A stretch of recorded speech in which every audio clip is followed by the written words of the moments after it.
Hello everyone. Today I wanted to continue the discussion on Byzantine fault tolerance, and we will talk about a protocol for consensus called PBFT, which is indeed Byzantine fault tolerance. So PBFT's full form is Practical Byzantine Fault Tolerance, and it was created by Castro and Liskov.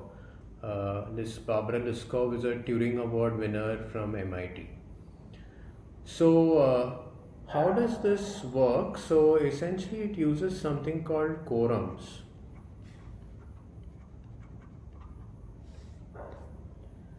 So, let's just think of an example. So, suppose there are n servers which are trying to achieve consensus. Okay? And so, suppose n is of this form. N is equal to 3f plus 1. It's of this form. Okay. And of course you can generalize it to any n, but we will assume for most of the discussion that n is of this form. And f is equal to the maximum number of Byzantine servers allowed.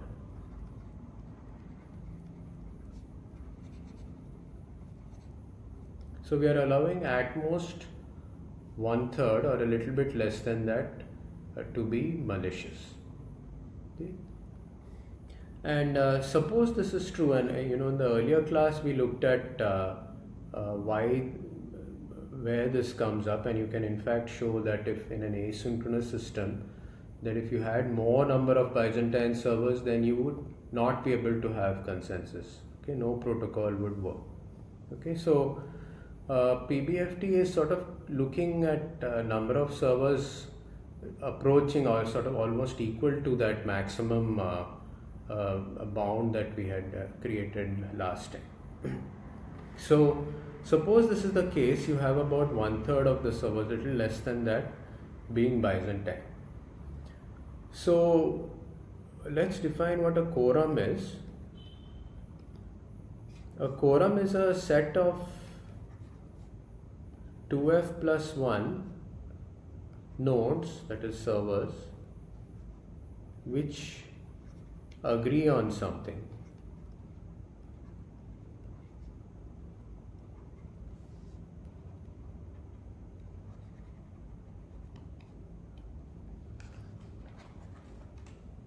Okay, and this 2f plus 1 has some significance. So how many of these can be Byzantine? Okay, so by the way, we are saying that the rest of the non-Byzantine nodes are completely honest.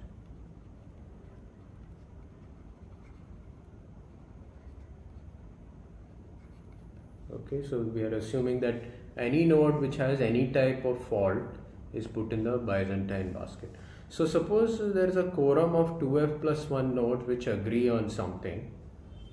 So how many of these can be Byzantine? So clearly, since there are only at most f nodes which are Byzantine, at most f of these are going to be Byzantine in the quorum. Okay, and so in fact any quorum has majority of nodes which are non-Byzantine, which are honest. Okay, so what properties can we derive for these quorums?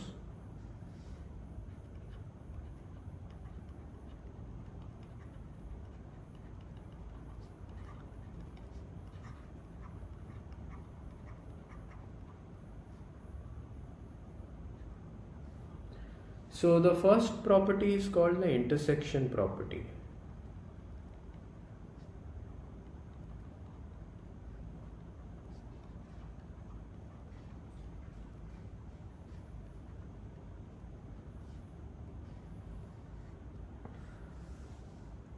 So this intersection property says that any two quorums have at least one non-faulty common node among them.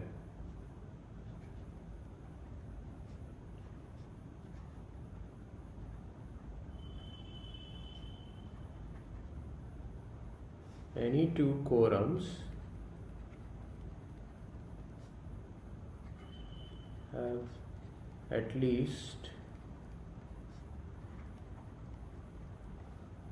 one, let's say, honest node,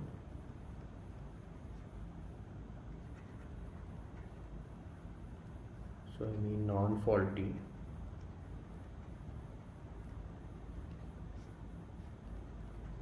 in their intersection.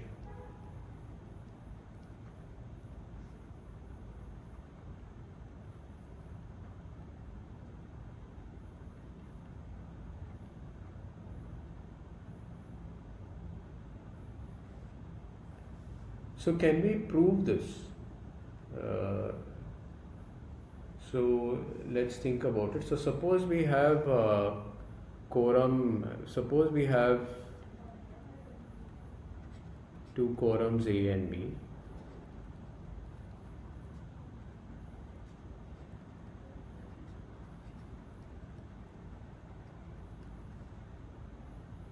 Okay.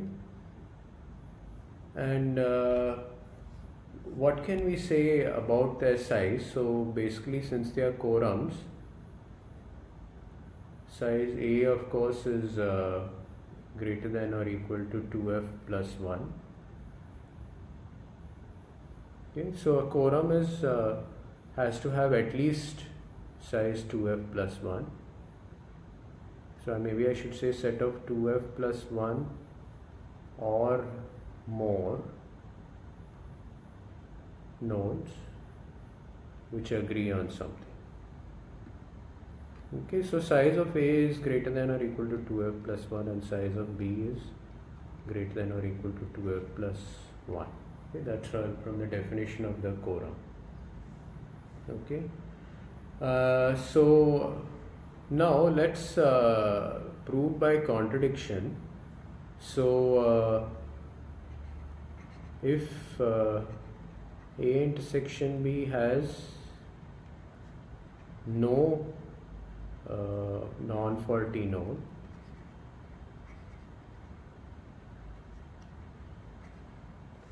what does this imply? This means that the size of A intersection B has to be smaller than or equal to F, right? Because if the intersection has more than F nodes, then definitely at least one has to be non-faulty.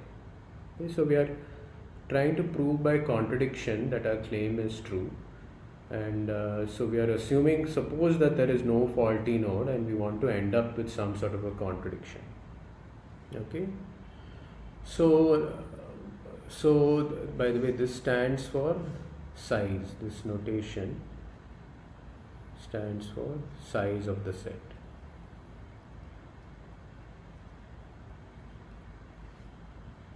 Okay, so what would be the size of A union B? This is equal to the size of A plus size of B minus the size of their intersection. Okay. And this is 1, 2 and 3. So this is definitely going to be greater than 2f plus 1 plus 2f plus 1, and this is from 1 and 2.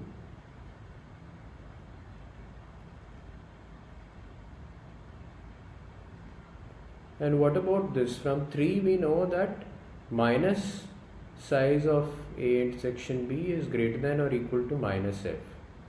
Okay.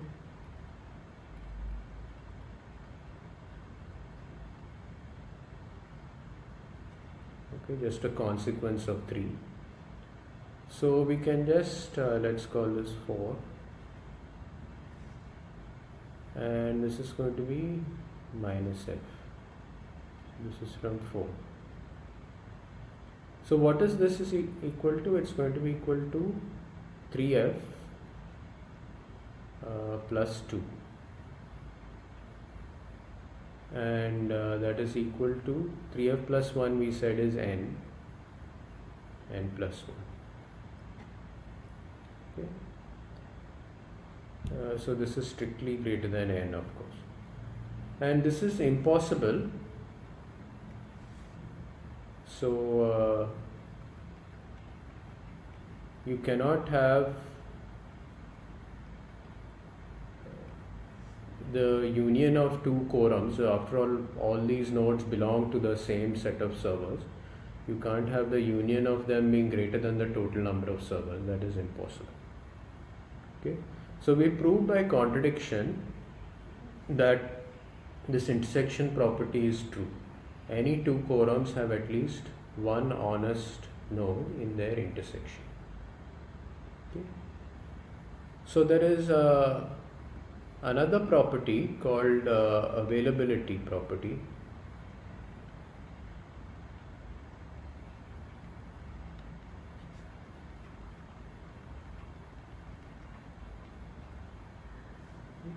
And essentially the availability property is saying that there is always one quorum available with no faulty node.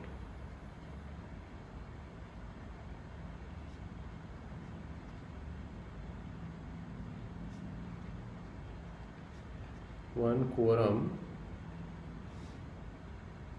possible, meaning that what I mean is that there exists a set of 2f plus 1 or more nodes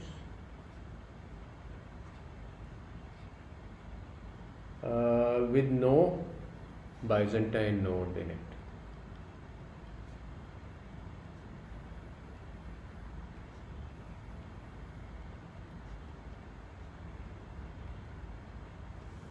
Okay, so essentially this is saying we have a fully honest quorum is possible.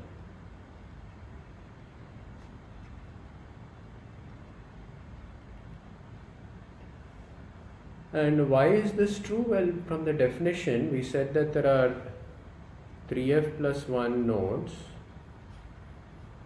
and at most f of these, so the number of non-faulty nodes is greater than or equal to 2f plus 1. Okay, because at most f of these are Byzantine. Okay, and so we have enough number of non-faulty nodes, and these could form a quorum. I mean, you can have a large enough set in order to form a quorum. So these are important properties of quorums which PBFT is going to use. So where are they going to be used? So where would we use this intersection property?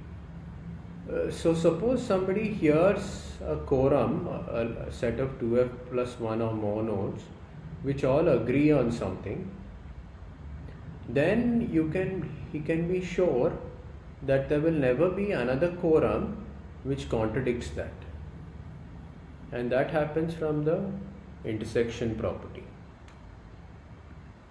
So let's write this: use of intersection property.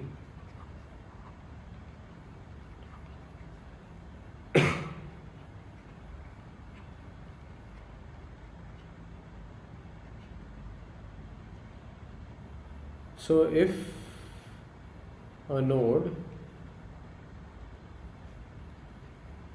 here's a quorum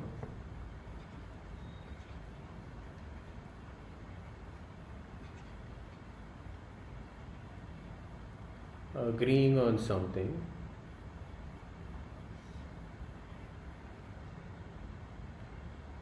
on, let's say, on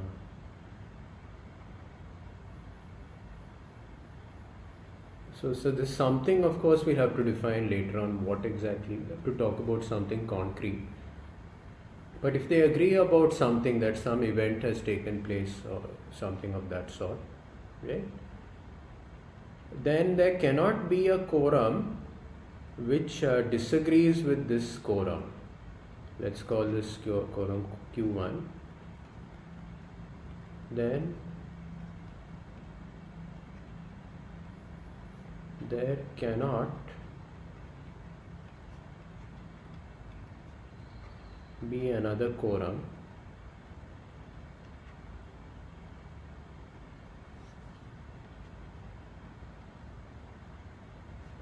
some Q2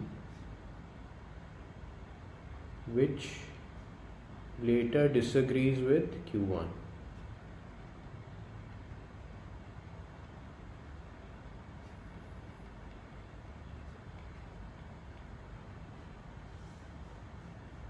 And why is this true?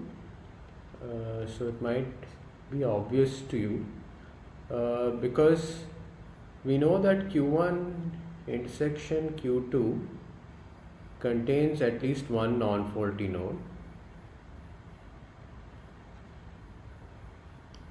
Let's say an honest node. And an honest node will never contradict itself. Okay.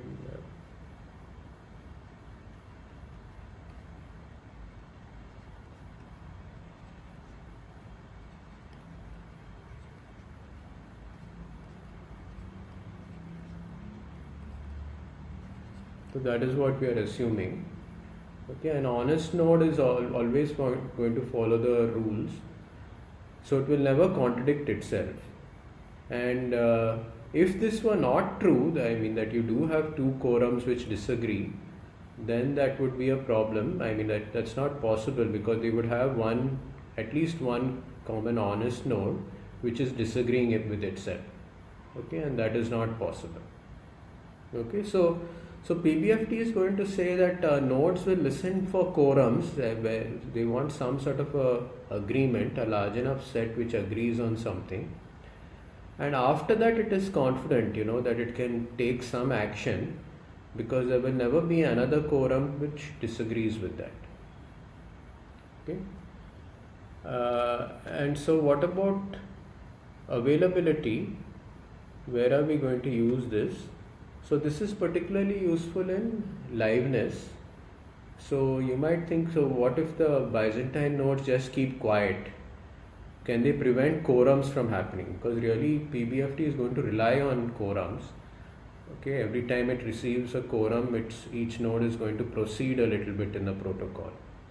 And if it doesn't hear any quorums, then we've had it sort of, at least that particular node will not be able to proceed. Right? So if the Byzantine nodes are able to prevent quorums from happening, then we've had it. PBFT is not going to proceed. But this availability property is guaranteeing that even if Byzantine nodes are silent, they will never be able to prevent for sure any quorum from being created, because if you just look at all honest nodes, they are enough to form a quorum on their own. So let's say the use here is that Byzantine nodes, by being silent,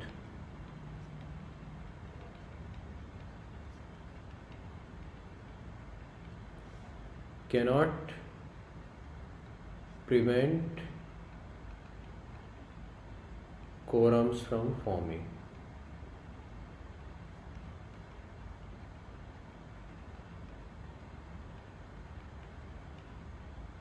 So that's a useful thing to know. And of course, of the intersection property in PBFT, the use is that if a node hears a quorum, then it can proceed in the protocol, since it knows that there cannot be another quorum which contradicts this.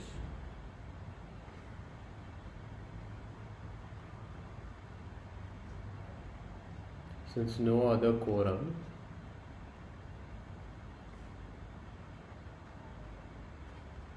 can contradict this one.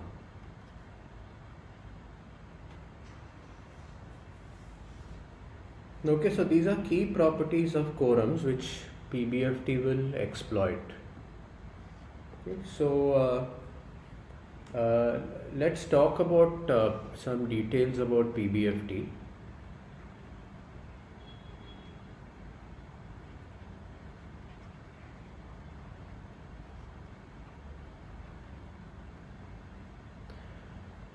So PBFT is going to assume that the number of Byzantine nodes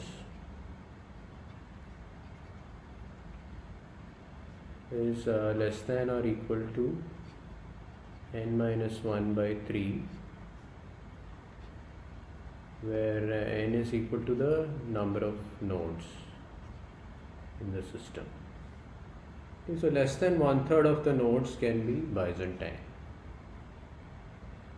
And to simplify matters, we will assume that n is of the form 3f plus 1, right? So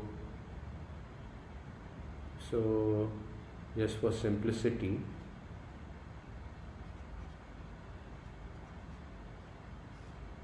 we assume that n is of the form 3f plus 1 and f is equal to the maximum number of Byzantine nodes. Okay, and of course we can generalize this for other values of n. Okay, and I mean other than of this particular form. And of course the details we can find in other papers, but let's for the moment just ignore that. Okay, and what PBFT guarantees is that they guarantee safety under this condition.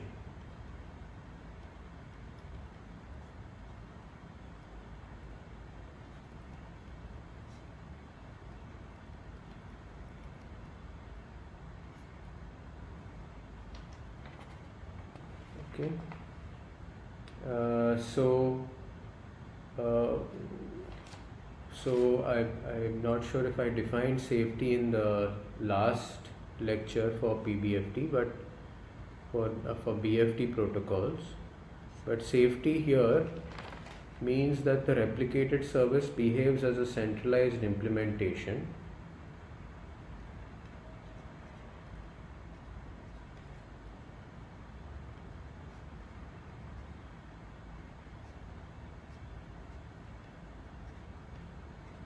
So this is a replicated service. You have many servers and they all are supposed to have the same state. So the replicated service behaves as a centralized implementation. It's like as if there was a single node that executes operations atomically one at a time.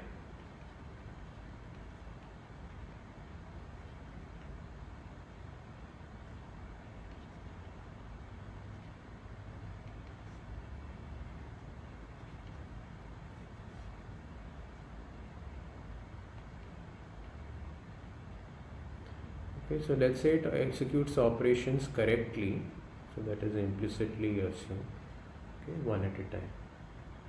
And liveness, so here by liveness we mean clients eventually receive replies to their requests.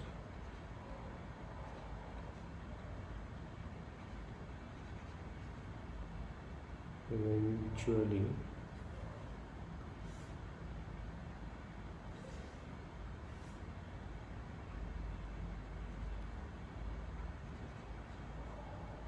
receive replies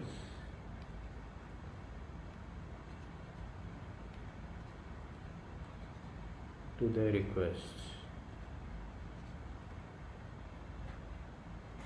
Okay, so the client sends a particular request to this replicated state machine consisting of n servers, and it will eventually get a reply, so the system is alive. Okay, and so of course you may have a situation where you have safety but not liveness.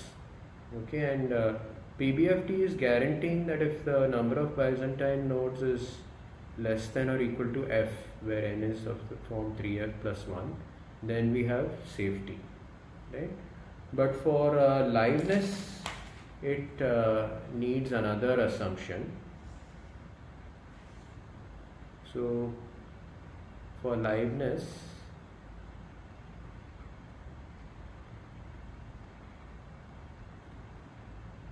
the paper assumes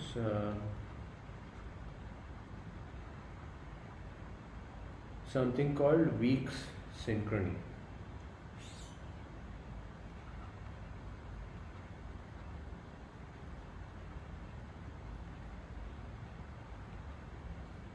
Okay, so to prove safety, all that they need is this. And even in an asynchronous system, the PBFT is going to guarantee safety. Nothing can go wrong. Okay, so if at all the replicated service does execute an operations, it's pretty much the same as having a single server, right, which is like a centralized implementation which executes that particular operation. So what is weak synchrony? Okay, so that doesn't guarantee liveness. So for liveness, they assume something called weak synchrony.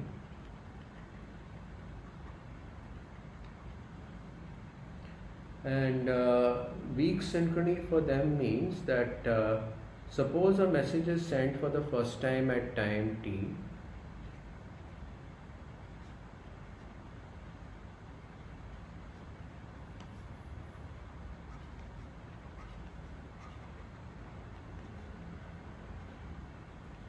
Okay, so we start the protocol at time 0 and suppose the message is sent at time t. And let's say t plus delay of t is the maximum time at which it is received by all nodes.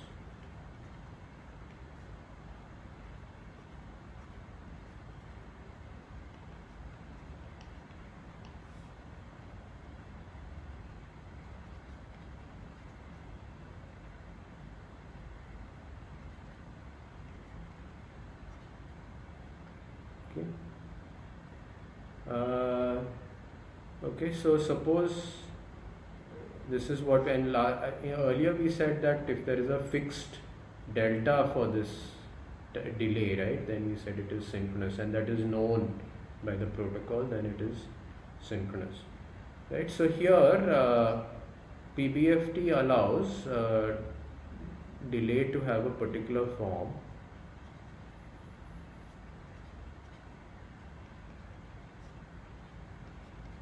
To be small o of t.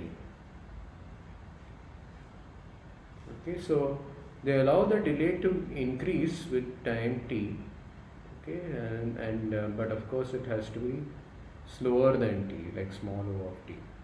Okay, and of course we won't be going into the details of how they use it, but they essentially what they use is they use timeouts of a certain kind. So the proofs use timeouts which increase with time linearly.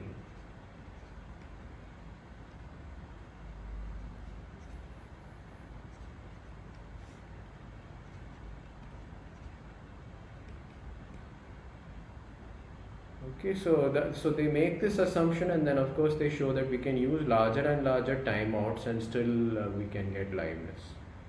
Okay. So we are going to focus on the safety, and we'll get an idea of what PBFT does and how they guarantee safety. Okay.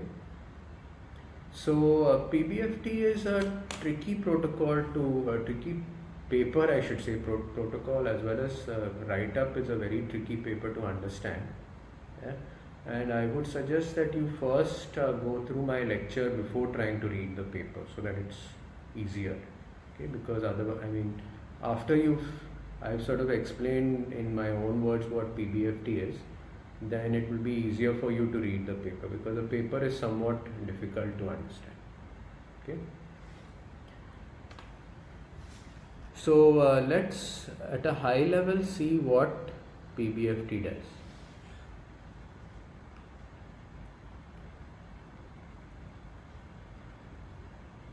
So PBFT at 30,000 feet.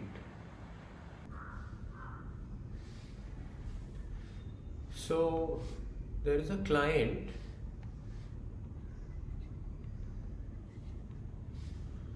and there are these various servers.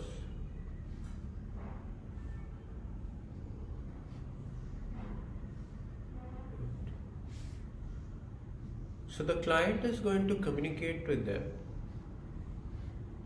Let's say it sends the message, the request to all of them. Okay, and we'd have to think what would happen if it sent it only to one of them. Well, let's say one of them was designated the leader and it only sent it to one of them. Then of course there would be an issue. What if that node is malicious, and it doesn't pass on the message to the others?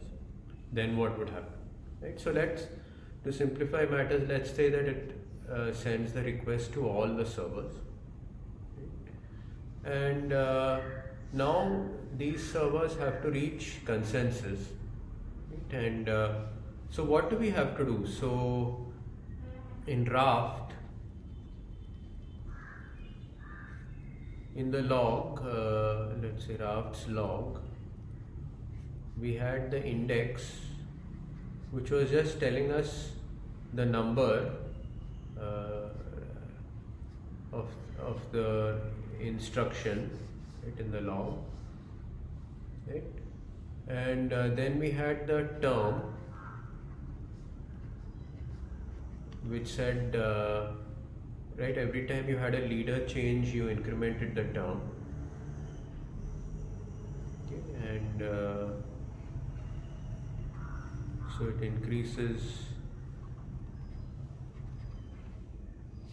at every time we have a leader change.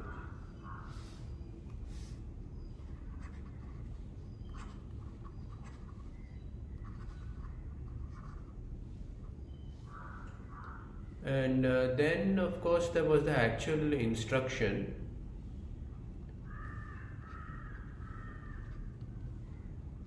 or you can say, right, operation, which we actually had to execute, right? So these instructions, this is what the client is sending, and essentially what we want to do is we want everybody to have the same order of these instructions, right? So in PBFT2 we are going to do the same thing. It's just that they use a different terminology in their paper. So so index is called sequence number,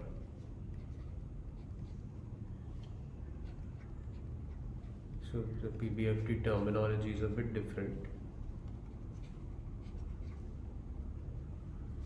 and the term is called view. So the view has a particular number, right? And of course we would call this the request or the operation, right?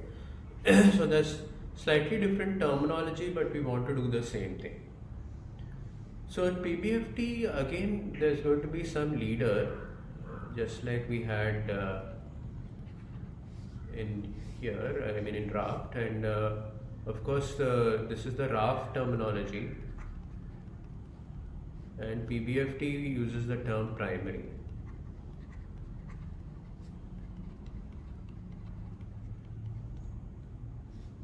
Okay, so they mean the same thing over here. So in Raft, the leader could fail, in which case we had to elect a new leader, and we had to ensure that the logs were consistent between the new leader and the old leader. Here, of course, the leader might even be malicious. So what we would have to do is, if we find that the leader is malicious, we would actually have to evict the leader. So it's not that the leader fails like in Raft and automatically goes away. Okay, so then of course people don't detect the heartbeat over there, so they know that a leader has to be elected. Here they have to detect some malicious behavior of the leader, and the honest nodes are supposed to get rid of that leader, but they want to have a new leader. Okay? So there has to be a way to impeach, so to speak, the leader, get rid of it, and then elect a new leader. So let's note that down, that one thing we want to do is we want to have a leader, a primary eviction.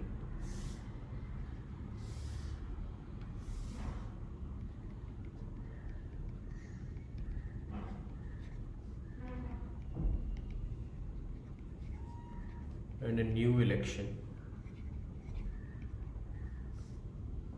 And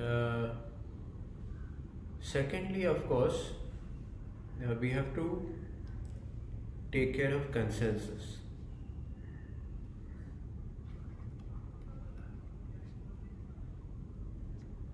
So what do we mean by consensus?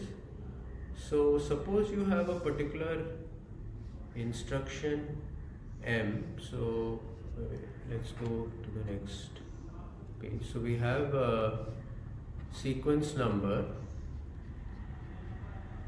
we have the view number, and then we will have the request number.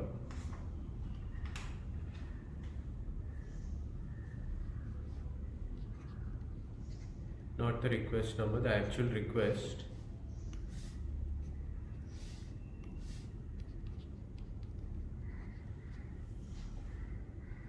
Right? And so suppose there is a particular request, some M. We would like everybody to have the same sequence number for that request. Right? So the state machine is going to get updated when we execute these requests, starting from the first request and going on. Right?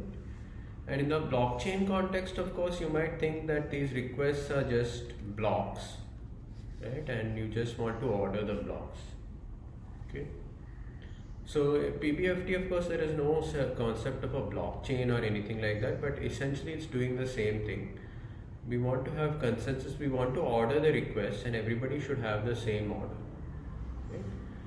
So this mapping should be the same for all.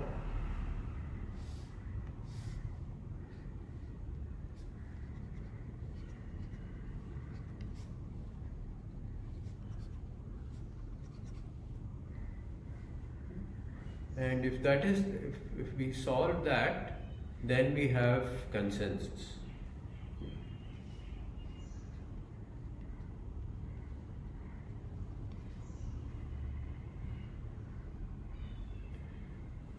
So how are we going to do this, especially when nodes can be malicious?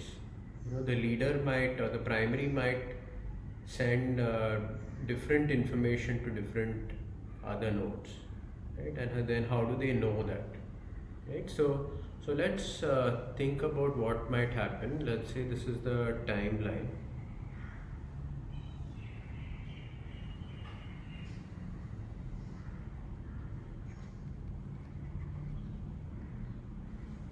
And I'm going to draw a separate timeline, let's say for the different servers.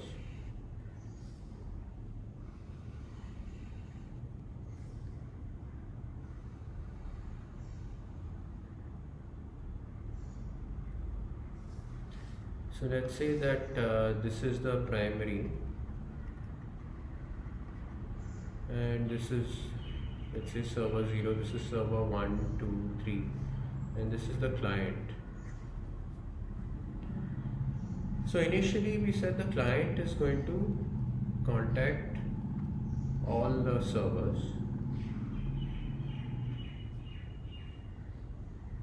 And this primary's job is to really to add a sequence number to the particular request. So this is the request M.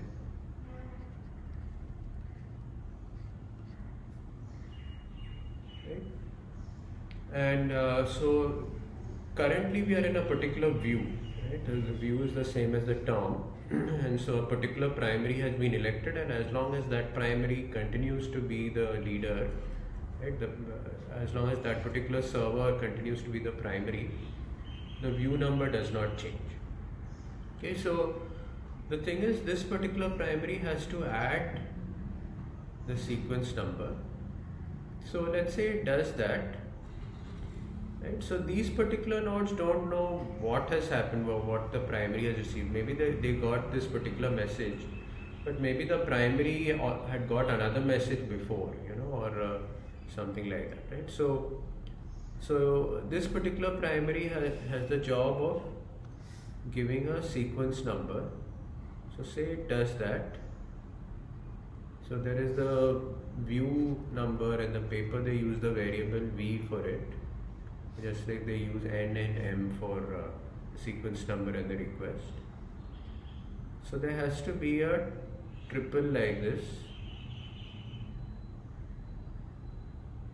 Okay, so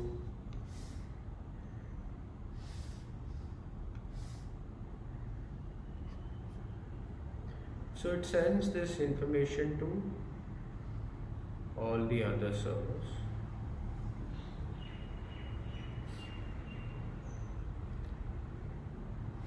So how do they know that they are getting it from the primary? What if there is somebody else sending it a message, and sending server one a message and saying that I am the primary? So all of these would have to be signed. All these are digitally signed.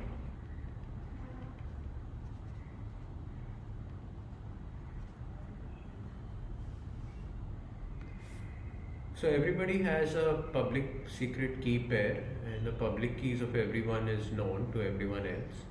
So they know that it is coming from the primary, right? And we are assuming over here that the secret keys cannot be stolen, right? Or the signatures cannot be forged in any way. So, okay, so this message is forwarded with the request is forwarded with an appropriate sequence number. So here the problem is that the primary could be lying. He could be sending different sequence numbers to different followers. So they are a little bit hesitant to put this request at the location corresponding to the sequence number he said. They'll be a little bit worried. I mean, should we do it or should we not? Right? Because he could be malicious. So what's the solution for this? Right? And intuitively the thing is that each person doesn't know what the primary has sent to anybody else. So let's gossip about it. Okay? So what they do in the next stage is that they gossip.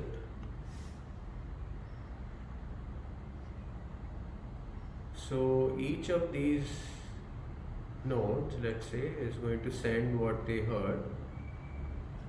And actually, I don't think it's necessary for each of them to send it to the primary, because the primary, of course, knows what it has sent everybody else. But let's just draw it that way. So server 2 sends it to everybody else. Server 3 too sends it to, let's say, everybody else. Okay. So each of them again sends signed messages, and they say what they have heard from the primary. Okay, so they will say that I heard message M with this sequence number and this view number and so on, right? And they gossip to each other. Okay, so now they have some information, right? So if at all the server is cheating, maybe they might get to know in this stage because they are gossiping, right? So here there is a primary broadcast,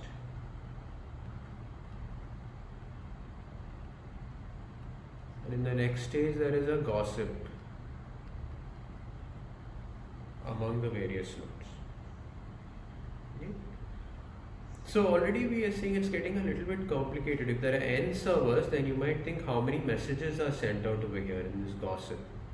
Each of them is sending it to everybody else. So this is order of n square messages.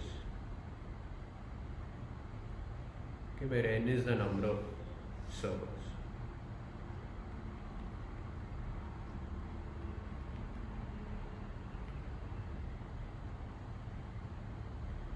Okay, and compared to this, what do we have in proof of work, right? So if the leader creates a block, he just sends it out.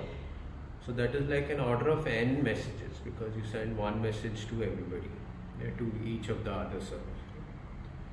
So that's a single broadcast. It's something like this, what happens in POW. Here we have everyone talking to everyone else. So it's order of n squared. So this first phase is called the pre-prepare phase.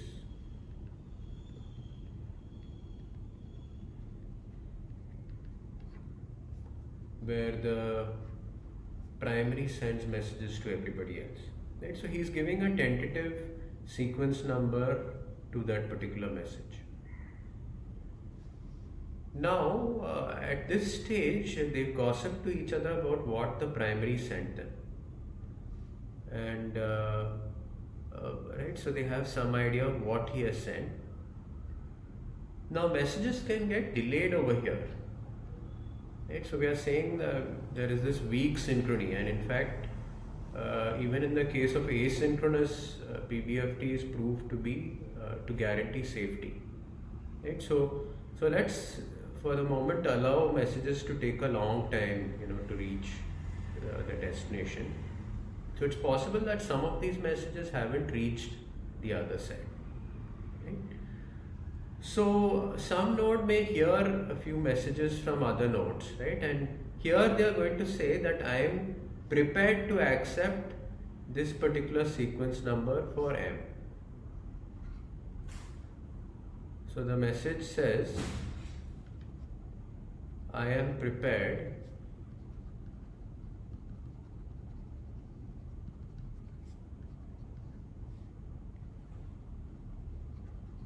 to accept this particular sequence number for this particular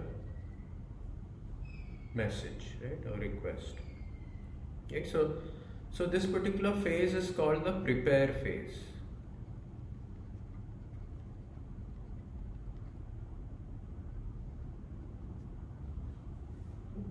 So each of the nodes, initially when it sends out the message, it only knows what it is prepared to do. It doesn't know what the others are prepared to do, right?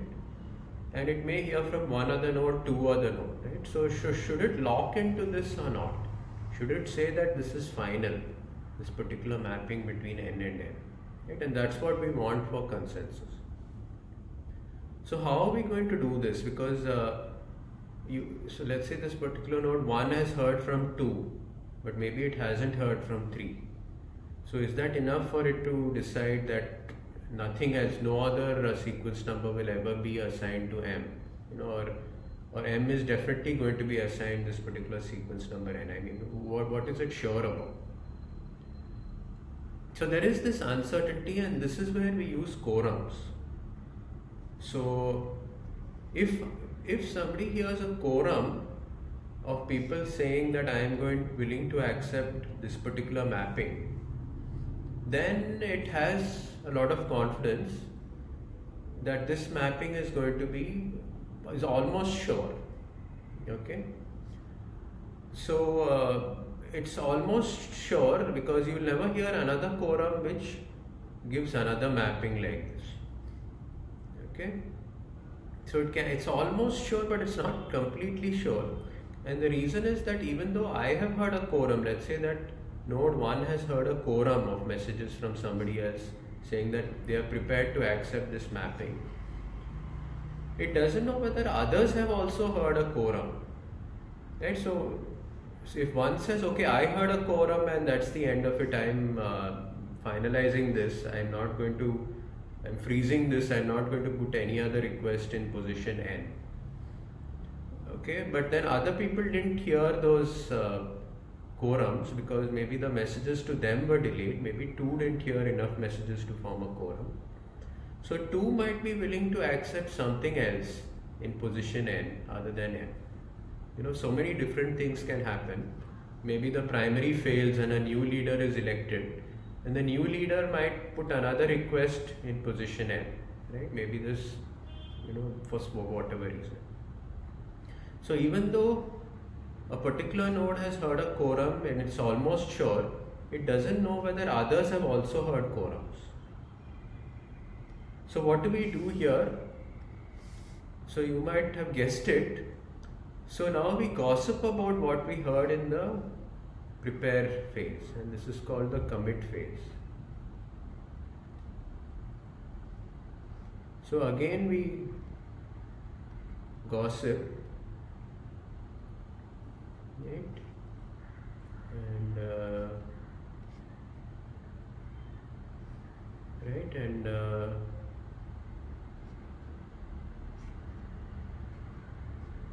similarly this one talks, and here of course the primary can also chip in, and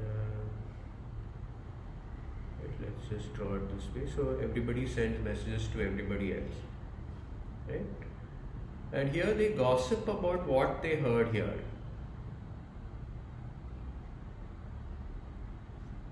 So they gossip about quorums in prepare phase.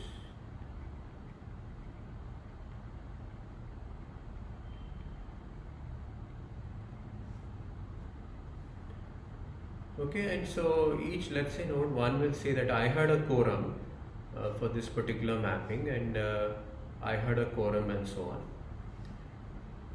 Now if somebody gets a quorum saying that they heard a quorum in the prepare phase, then it can be shown that there will never be another mapping between N and M, okay, if this particular protocol holds. And this is the phase in which they can finalize. Okay, so quorum here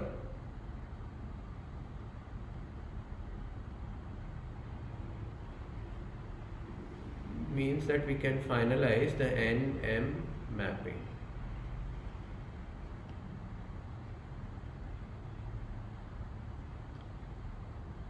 Okay, so this is the commit phase, and after this, of course, anybody who has heard a quorum over here, let's say this particular node, it can reply to the client.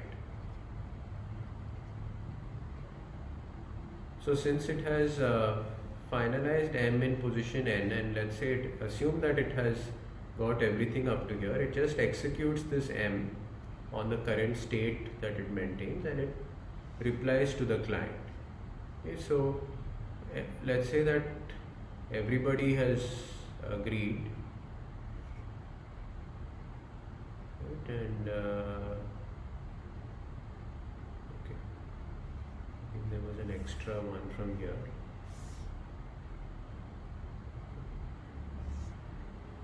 So they reply to the client.